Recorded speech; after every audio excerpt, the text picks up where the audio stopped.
You know, when you picture an empire, what comes to mind? Probably huge armies, right? Towering monuments, maybe some famous ruler. But what if the real secret to their power, the thing that actually held it all together, wasn't the sword at all, but something way, way more ordinary?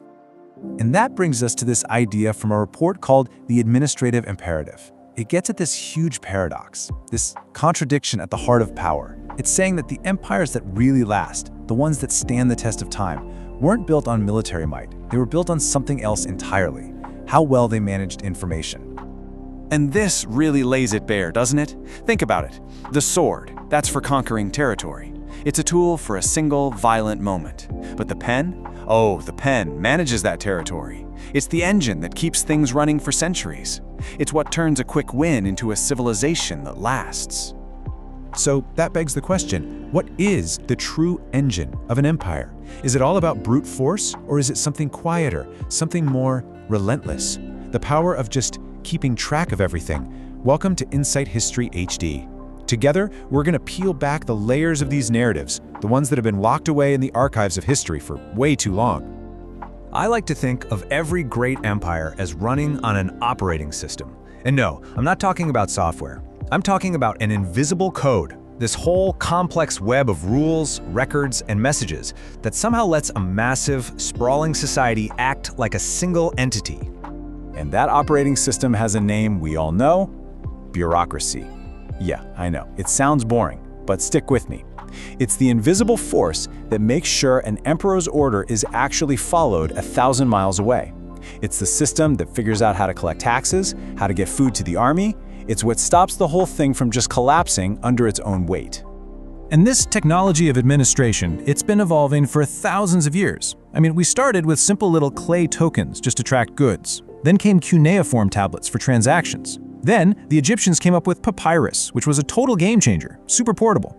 And by 221 BCE, you have a standardized script in China helping to pull a whole empire together. Every single one of these was like a critical software update for the empire's operating system. So, to really see how this works, we need to go to the front lines, to the very edge of one of history's greatest empires. Okay, so picture this. We're on the windswept, remote frontier of Han Dynasty China. It's here that archaeologists found one of the most incredible collections of administrative records ever. And they weren't on paper. They were all written on these simple little slips of wood and bamboo.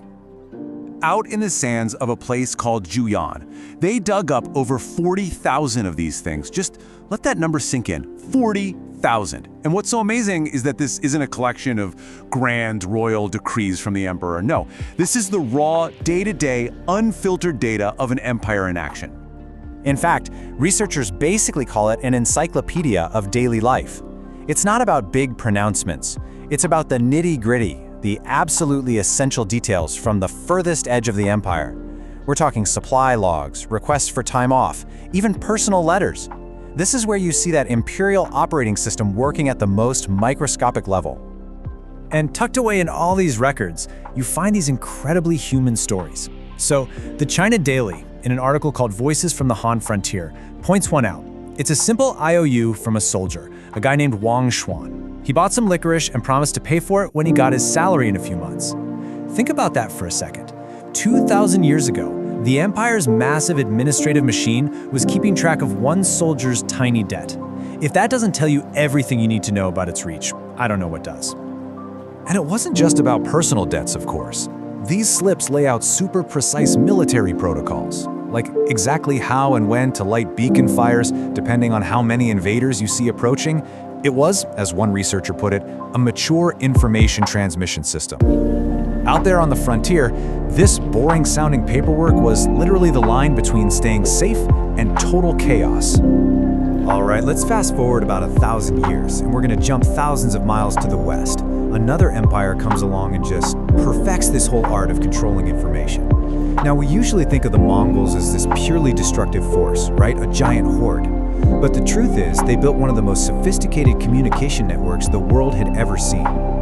They called it the YAM system. And this was so much more than just a postal service. It was the logistical and administrative backbone of the biggest land empire in history. Honestly, the best way to think about it is like a biological internet, just powered by horses. The way it worked was just simple and brilliant. A messenger would get this official pass, called a paisa. That pass meant they could ride flat out to the next relay station. And when they got there, boom, a fresh horse was waiting, food, a place to crash. But the message itself? It didn't stop. It just got handed off to the next rider. It was a non-stop, 24/7 information highway. And the speed was just staggering. According to an analysis in Genghis Khan's creation of the Mongol postal system, an order from the Great Khan could get from one side of the continent to the other in just a few days. That's insane for the time. This administrative velocity, let's call it, gave the Mongols a huge strategic edge. They could react to threats, manage their vast lands with a speed that nobody else could match. But the Yam was doing so much more than just carrying mail. It was their intelligence network. It was how they coordinated their armies. It was the lifeline that made the Silk Road faster and safer than it had ever been. So you see, it wasn't just a tool for control. It was actually an engine for connection. Okay, so we've seen how information management builds empires. But what happens when the empire itself falls apart? Does its operating system just disappear? Or does it leave something behind, kind of a ghost in the machine? Well, that's the exact question a really fascinating study on Poland tried to answer. See, for more than 100 years, Poland was carved up and ruled by 3 different empires: Prussia, Austria, and Russia. So researchers wanted to know, do those long-gone imperial ways of doing things still affect how local governments work today? And their results are just wow. The answer is a clear yes. The imperial DNA is still there. The study found that the parts of Poland that used to be under Prussian rule, they still have more efficient, formalized bureaucracies. The parts that were Austrian, more hierarchical, more obsessed with legal rules. And the parts that were Russian, you guessed it, more centralized. The rules written by empires over a century ago are still shaping public life. The paperwork literally outlasted the power. And this is where it all comes together. This isn't just some interesting thing about ancient history. These administrative blueprints laid down centuries ago are the invisible foundations of the world we live in right now. Because it turns out the fundamental challenge of power never really changes. Whether you're a Han Emperor, a Mongol Khan, or a modern-day CEO, the basic job is the same. How do you manage incredible complexity over huge distances? Our administrative engines today are just the next evolution of these ancient systems. Think about it. Government databases, the logistics networks that get your packages to you, the global financial system, they're all doing the same job. And the internet? Well, that's the ultimate heir to the Mongol Yam, isn't it? An information highway connecting not just an empire, but the whole planet. So that leaves us with one last big question. If the pen has always been mightier than the sword, what's the pen of our modern age? Is it code? Is it data? And whatever it is, as it writes our future into existence, what kind of world, what kind of empire is it creating for us? If this journey gave you a new way to look at things, you can support our exploration by subscribing to Inside History HD. Thank you so much for listening. I'll see you in the next narrative.